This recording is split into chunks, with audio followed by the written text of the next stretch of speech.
Welcome in, everybody. I'm Danny Rubin from the Rubin team. We provide online resources for employability skills, and we also love to host our Dream Job webinars. This is our next installment in our fall semester of guests, and we're talking today with a healthcare administrator, a nursing home administrator, Mr. Doug Grant. Appreciate his time and from his busy day. We'll bring him in just a couple of minutes and dive into that conversation. We have Alexis from the Rubin team here. She'll be answering any questions in the chat. We have Ms. Jen Jackson here, who is providing sign language services. And then on the tail end of our conversation today, we're going to bring in Jason Van Nuss, who is a work-based learning coordinator in Georgia, to talk about building an impressive portfolio. So that'll be on the heels of our healthcare conversation. We'll bring in Jason to round us out and talk about a career topic, trying to bring in new and different voices in our webinars this fall semester. So to get us started, just a couple of housekeeping notes and a special promotion that we've mentioned on our previous two webinars.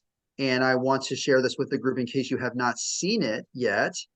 And we are in the middle of a special program where we are showcasing and giving trial access to a brand new tool that we are really excited about to help students with their email writing. You may have seen this in previous webinars, but if you're new this semester, watch closely. It's called Propel, and it helps students to structure emails properly. So when students go to compose an email, before they can write in the message area, they're prompted with a form. And the form guides the student on how to write every section appropriately with examples. And I'm just going to use the examples like a subject line and a proper greeting. I want to show you how this works. We're going to state our name and our class so the teacher knows who we are, or someone else we're writing knows who we are. We're going to start with our main point. I have a question about my algebra assignment. What is the main purpose? Then we're going to provide any supporting information, like I'm stuck on problem number 3. I can't find the answer. So they're doing the work, students do the writing, but we're guiding them on how to write properly and appropriately. A proper conclusion, because you're not writing a text message, you're writing an email with needs a proper conclusion. And I see Doug nodding his head. We'll talk about this in a few minutes. I'm nodding my head because I think I want this for myself. Yeah. And then we also learn to sign our name. And then when the students fill in all the boxes, they hit review my email and it formats it properly in the email, but they did all the work. There's another side of the tool with additional soft skill guidance, but for the sake of time, I'm just going to show you that part and come back to my little slide to explain to you that what you just saw is called Propel. And that's the tool. And we're running a special trial program called Propel Early Access, where we're looking for teachers to try out that tool and give us feedback on how it might help their students. And we mentioned this on the previous two webinars. We've had a lot of teachers sign up. We do have a few more slots before we begin this trial phase the week of October 23rd, which is just a couple weeks from now. So if you have not signed up yet, if you're interested in trying that tool out for yourself or trying it with a student, to help students stop emailing like they're texting, go to the chat right now, type the word interested and your email address. That's all you have to do. And what we'll do is chat for a minute to understand your Google Chrome or Outlook. It's for Chrome and Outlook. Understand how your school interacts with those tools, and then give you trial access so you can play around. So if you're interested in Propel and you want to see more about it, type interested and your email address. And I'll mention it again at the end. And if you watch us on a recording, you can also have access. Just email us with to the support email with Rubin Early Access. Now, one last thing, everybody here today is going to get I should say nursing home administrator, but that's all right. When we first started this idea, we had the word hospital in there, but all the same, you'll have a certificate for being here. It'll come to you in your email on Thursday, along with the recording from today. So that's the housekeeping notes for today. Thank you to those interested in Propel. And again, that's the big news to kick things off. Now, what I'd like to do is bring in Doug Grant, and dive into the conversation about being a nursing home administrator. So let's start, Doug, with your background and take us all the way to the beginning. You were telling me before we went on, how did it all start? And briefly get us all the way to today.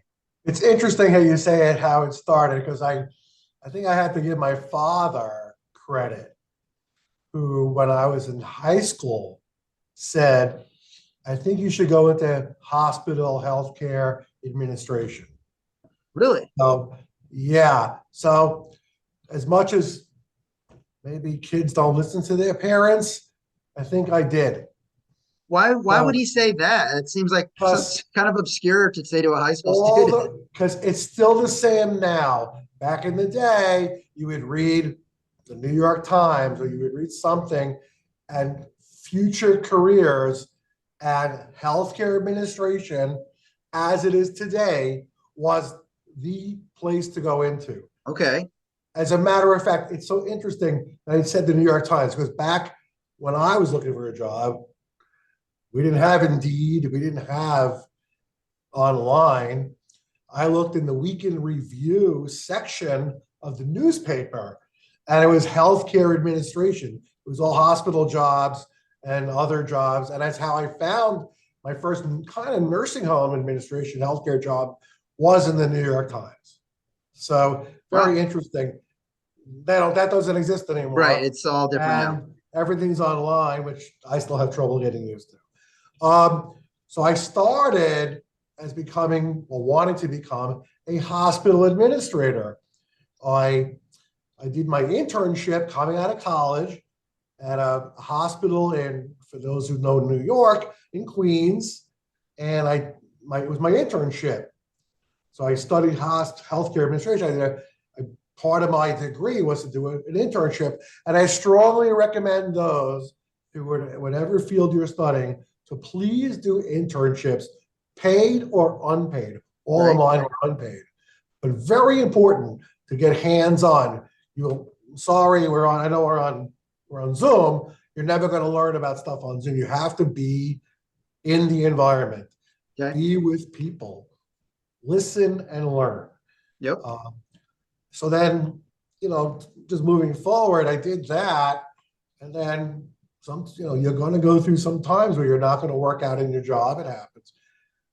I answered an ad in that New York Times, and it was a healthcare center. I'm not going to say really where. It was a healthcare center, and they were like, "We got this program, we got this program.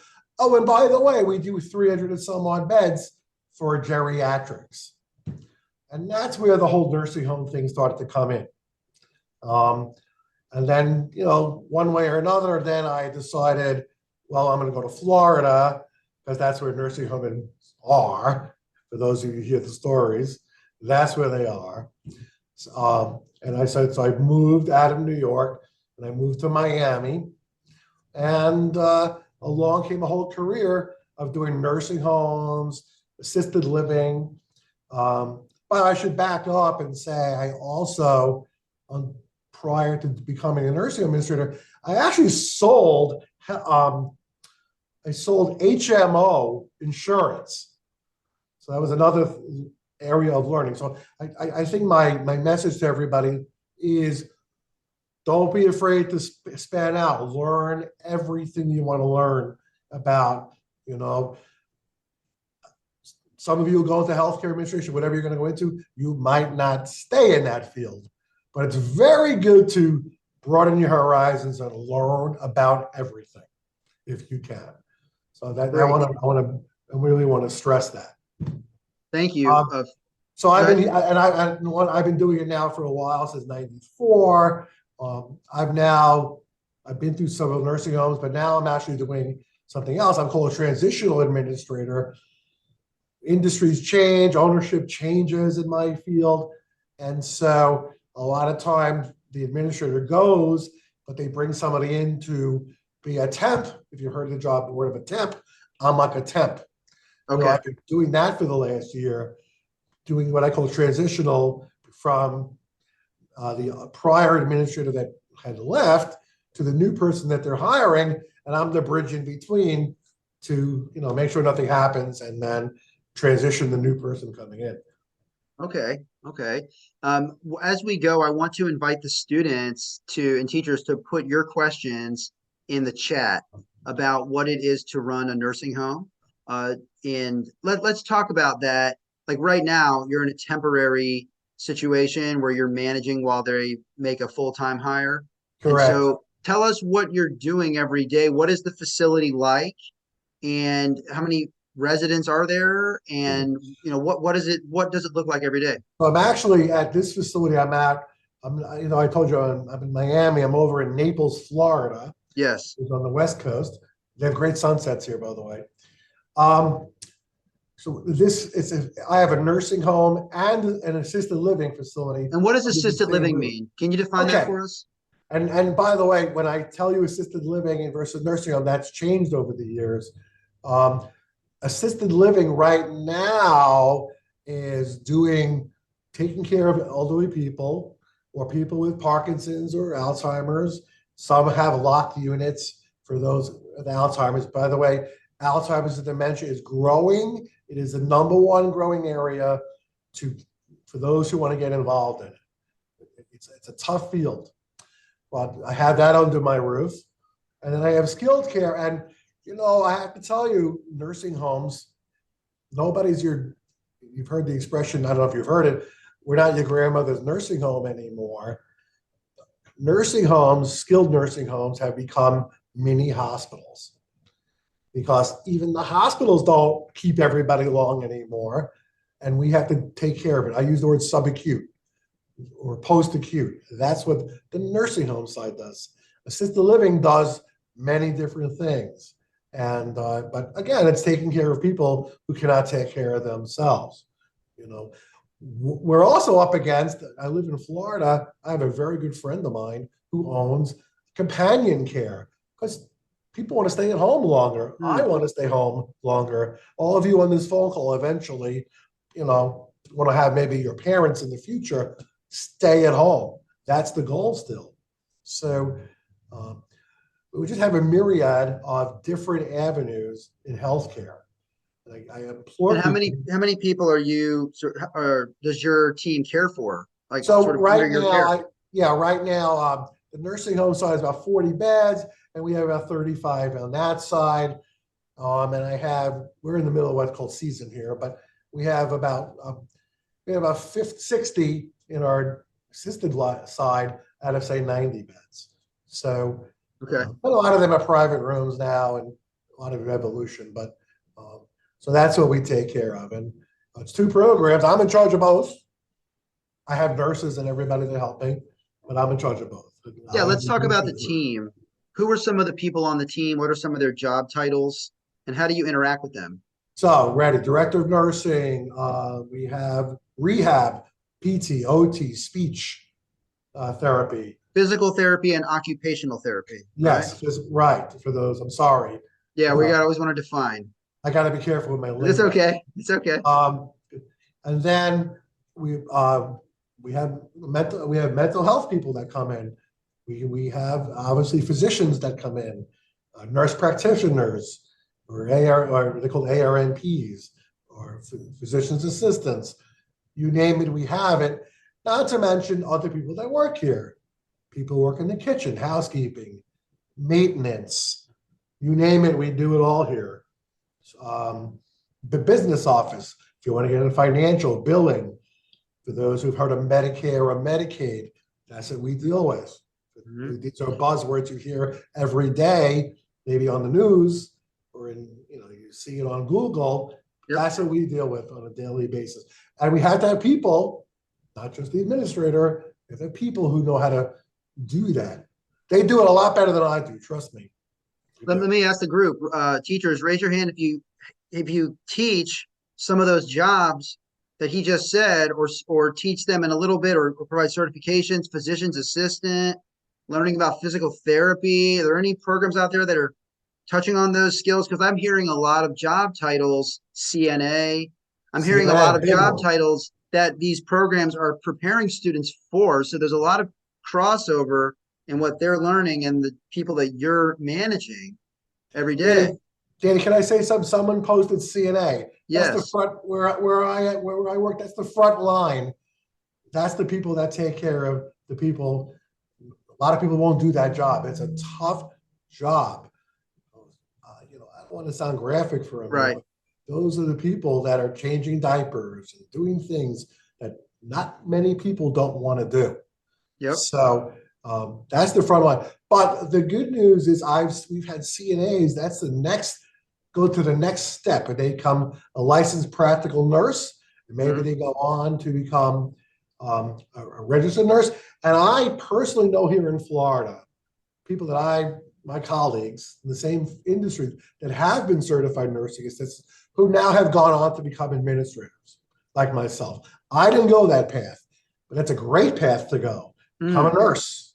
Dude, I'm telling you this. I wish I had become a nurse.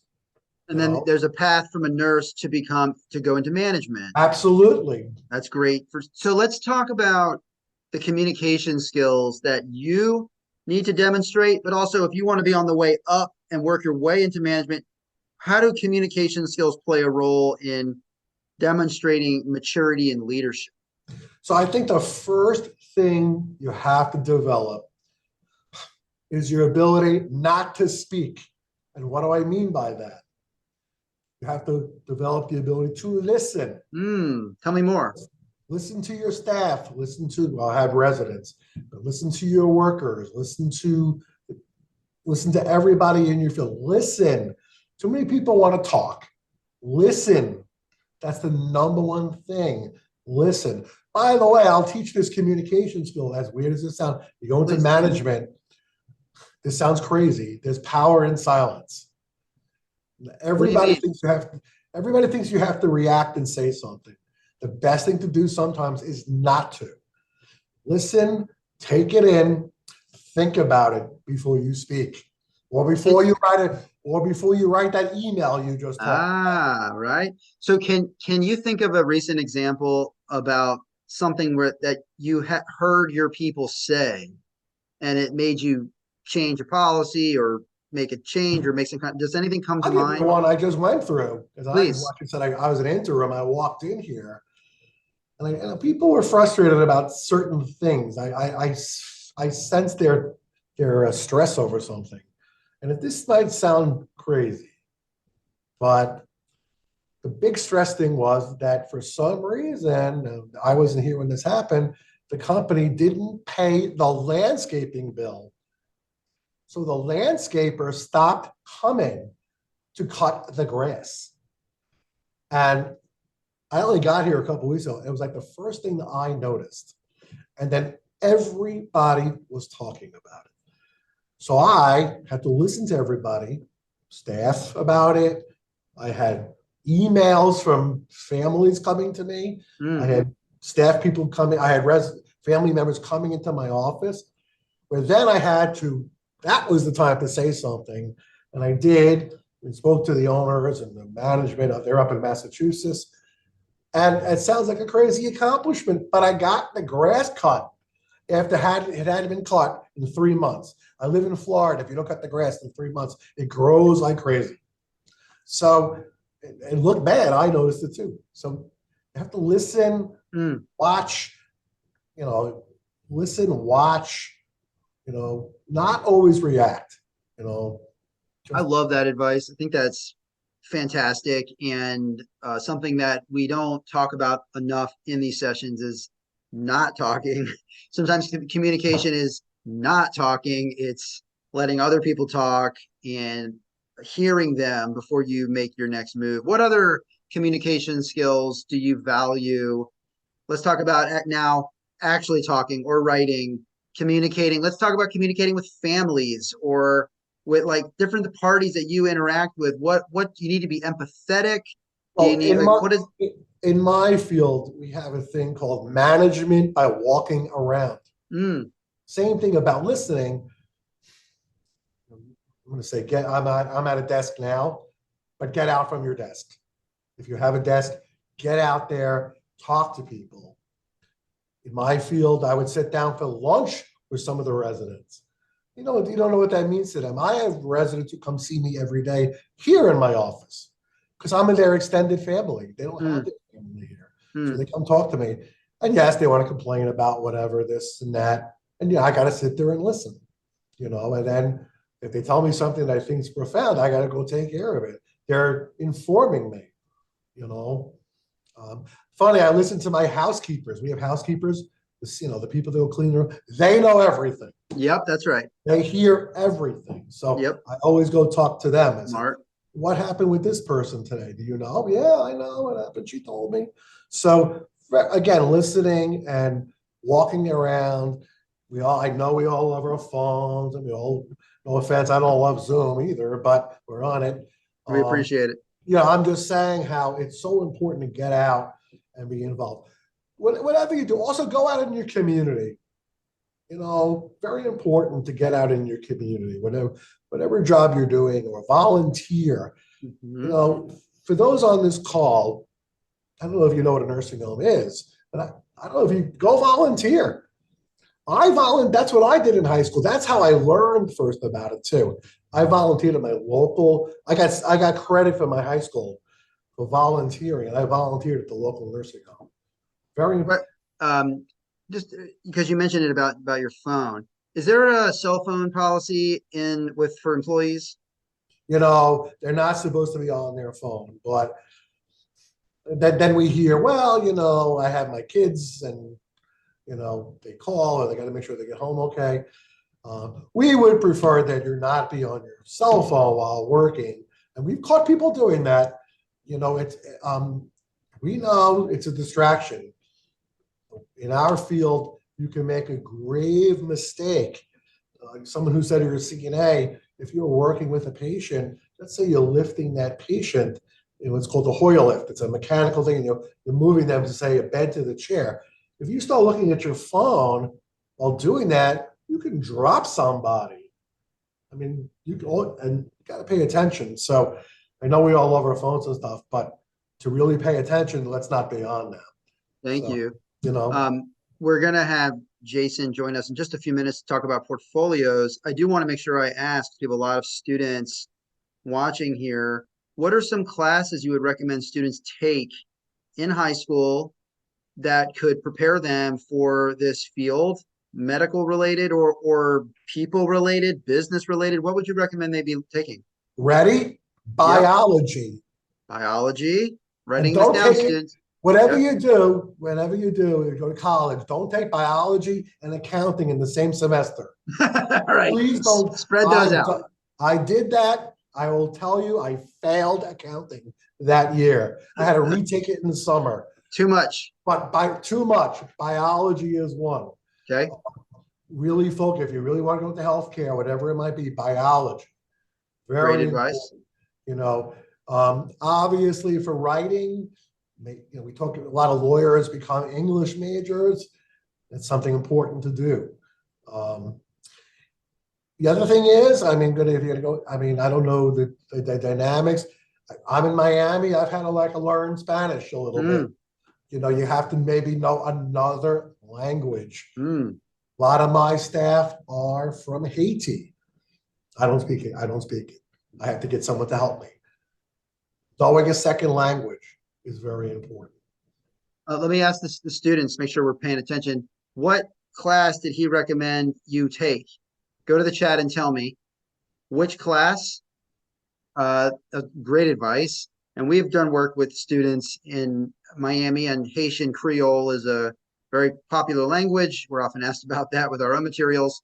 So I know where that's coming from. But students, tell me, or teachers, what class did he say? Tell me in the chat. I thought it was great advice.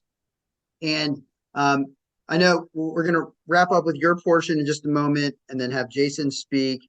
There we go. Natalie said biology. Tammy said love the recommendation to take a foreign language, biology. So thank you for listening, students. Doug, what would you say to students? Your best advice on, again, why students should consider working in healthcare administration, nursing home administration, hospital, anywhere administration in that field. Why is it a worthwhile and meaningful career?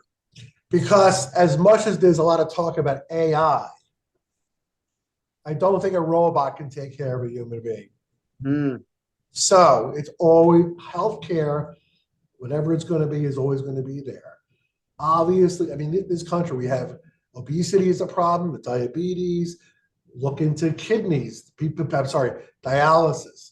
There's always going to be some healthcare field, not to mention on the financial side. Let's be honest with everybody.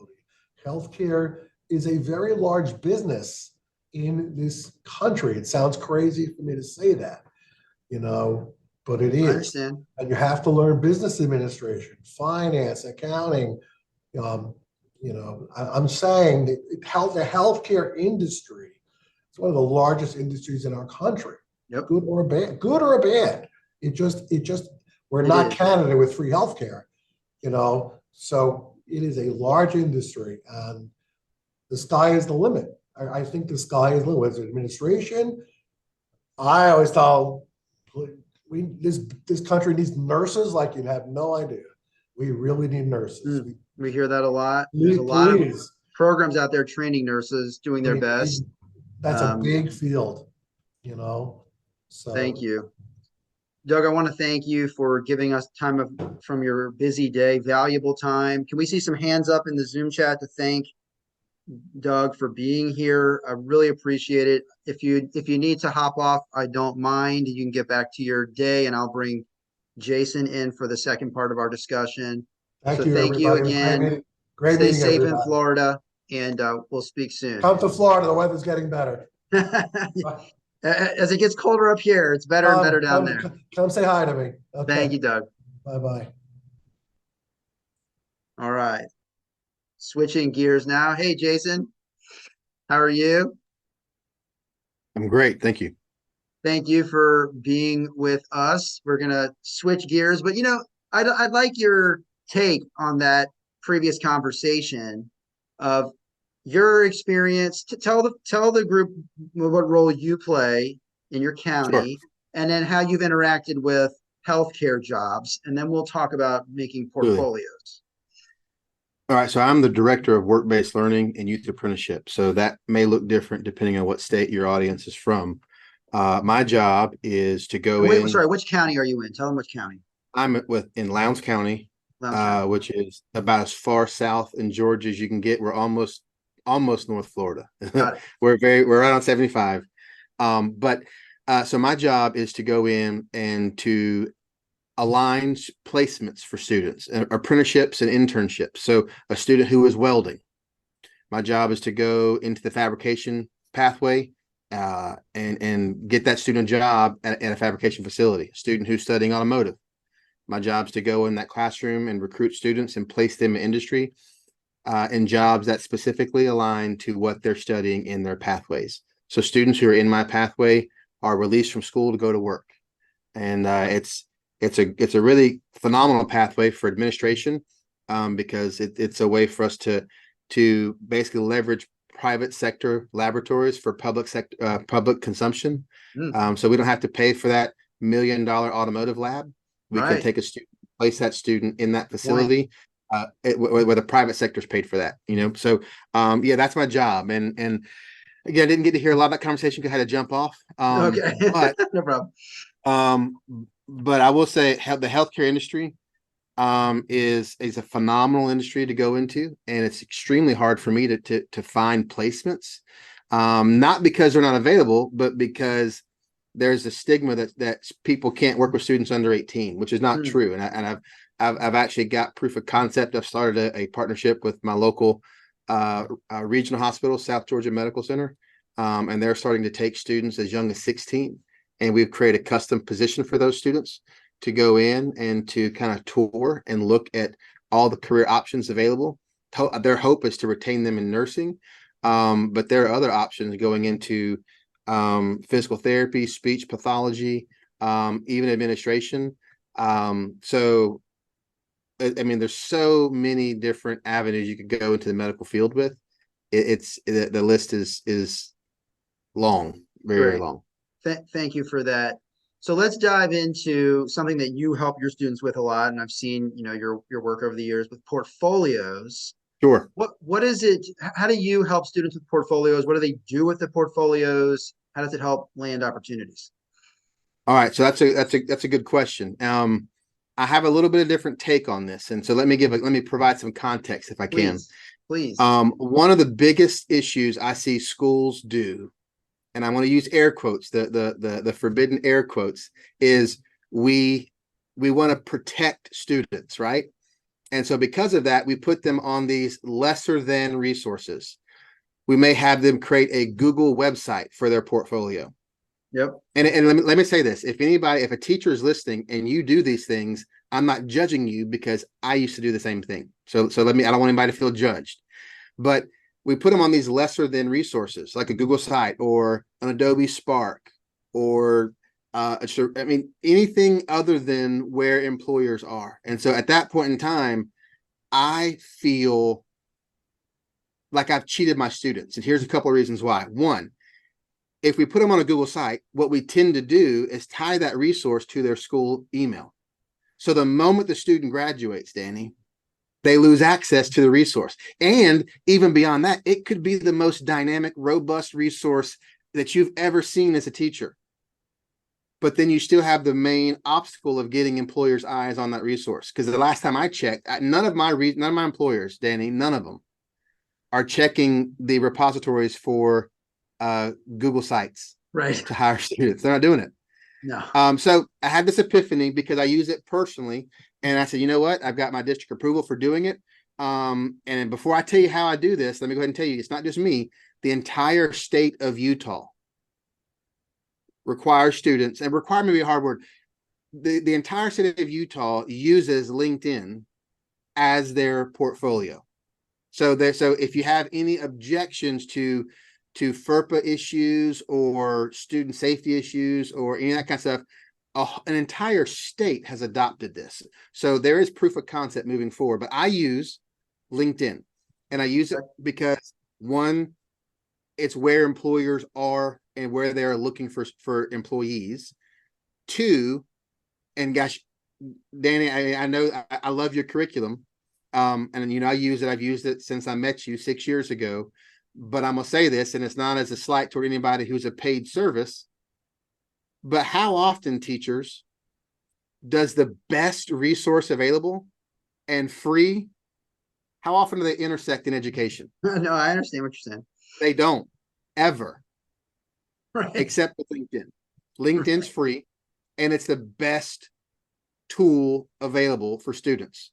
It allows them to upload any kind of content, whether it's a video, a greeting video, whether it's a resume, it'll help them build their resume. It puts all their content where employers are already there looking to hire students. So that's why I use it. Do you want to share your Yes. LinkedIn? I can do both. Actually, I contacted some students, so if I can share my screen, Please I can go show right you a ahead. few. I'd love Yeah. for the group to see some good examples. Go right ahead Sure. and take us through it. All right. So can you see LinkedIn now on your screen? Yes, I can. Okay, perfect. Let me move this little thing out of the way. All right, good.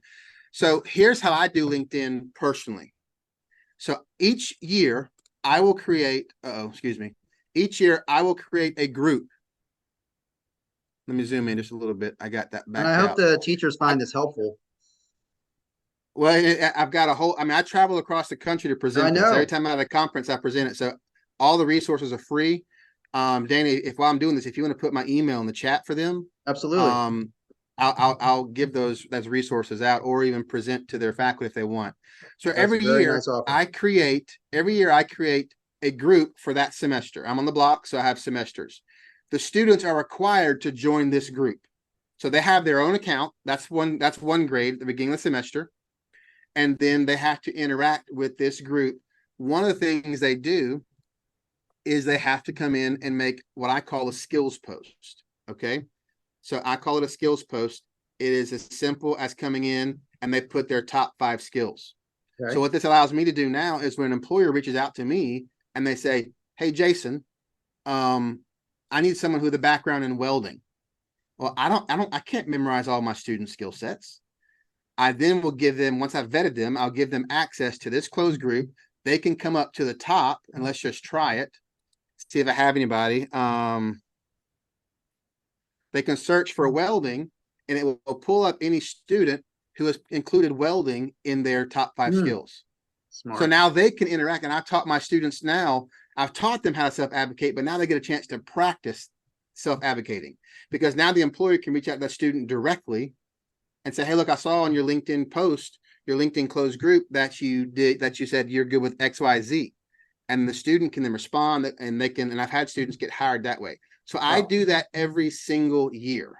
I also will do, I haven't proofed these yet, but I also require my students to do 2 employer thank you posts. So what they do there is they take a picture of themselves at work, and then they will go in. I can show you here actually, and they'll go in, they'll thank their employer publicly. And this is an example of a previous students. They'll thank their employer publicly, and then they'll tag my account, and I can repost that if it's good. I did something last October, a year ago, called the 31 and 31, where I featured 31 different students with 31 different employers. I did it all from LinkedIn. So here's an example of this young man's employer thank you post. So this is one of my alums. And we've spoken to Ace Electric, actually. They were a guest on our show. Yes, Ace, and honestly, I'll be out in Phoenix in November. We just won a national award. They did, for their partnership with me. It's awesome. The National Business and Education Partner of the Year. But Ace Electric is where he worked, and he worked in the training and management side. He is a videographer, and he does a lot of technology and video. So he makes this post.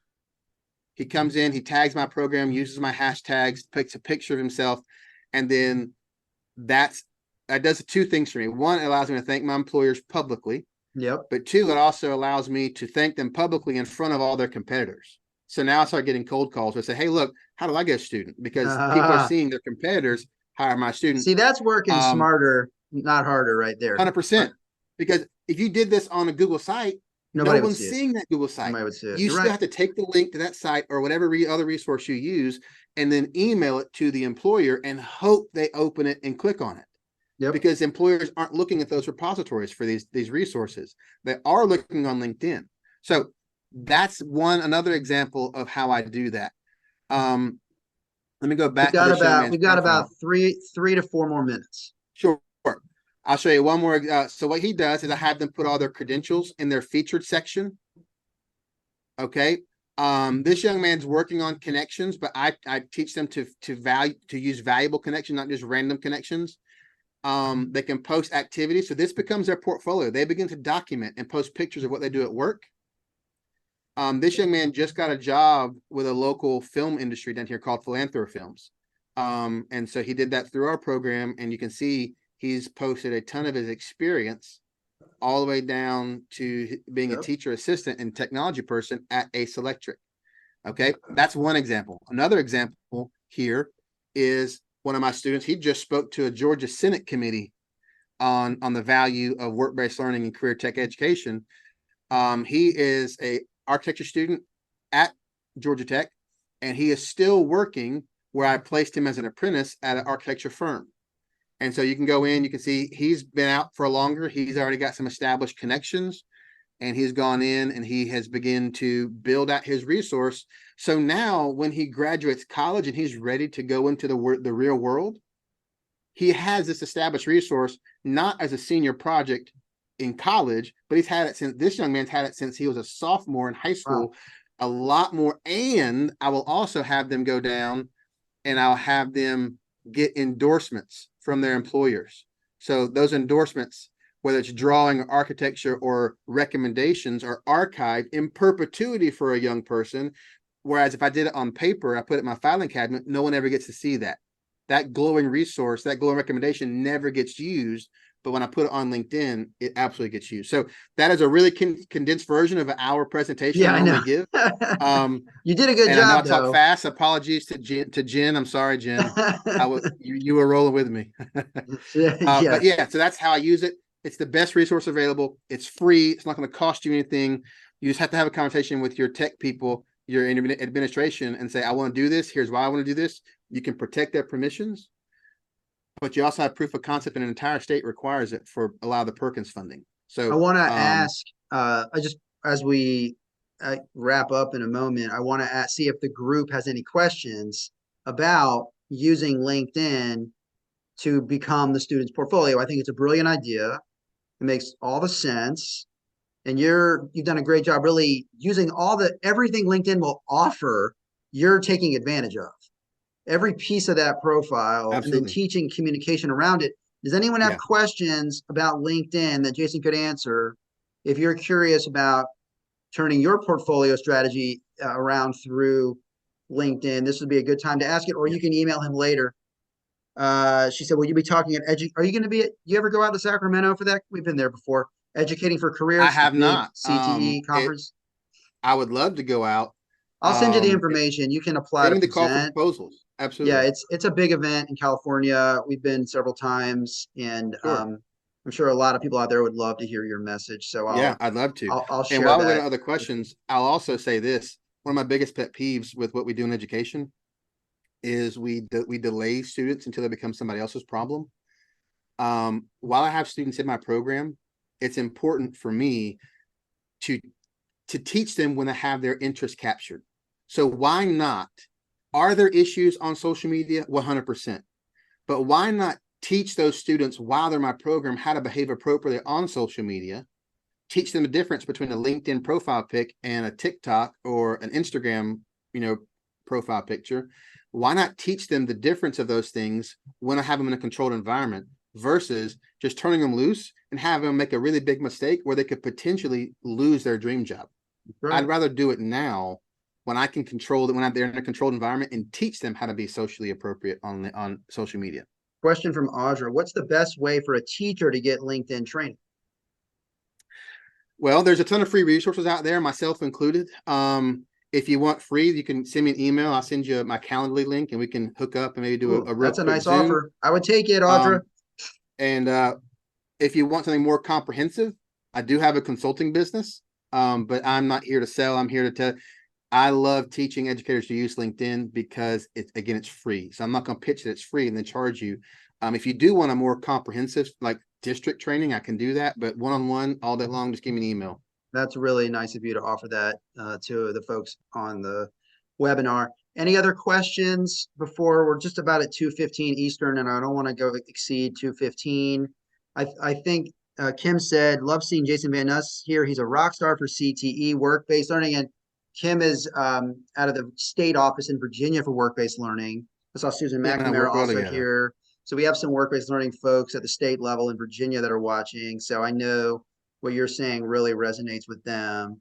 And I want to thank, I know he's not here anymore, but I want to thank Doug Grant for the first part of the conversation. I thought that was great. He gave amazing advice for leadership, communication, beyond the job, just really on the level. I love what he had to say. Jason, I thought you gave some super spot on, practical, tactical advice with examples. That's key. So thank you for that. Thank you, Jen, for all of your efforts to keep up with all the conversation.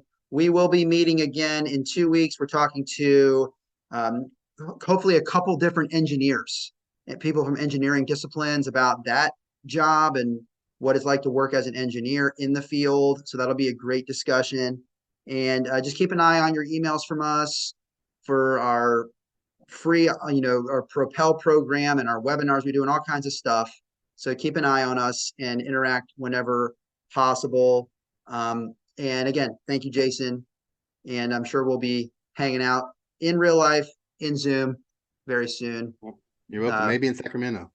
Maybe. Have a great day, everybody. We'll see you soon.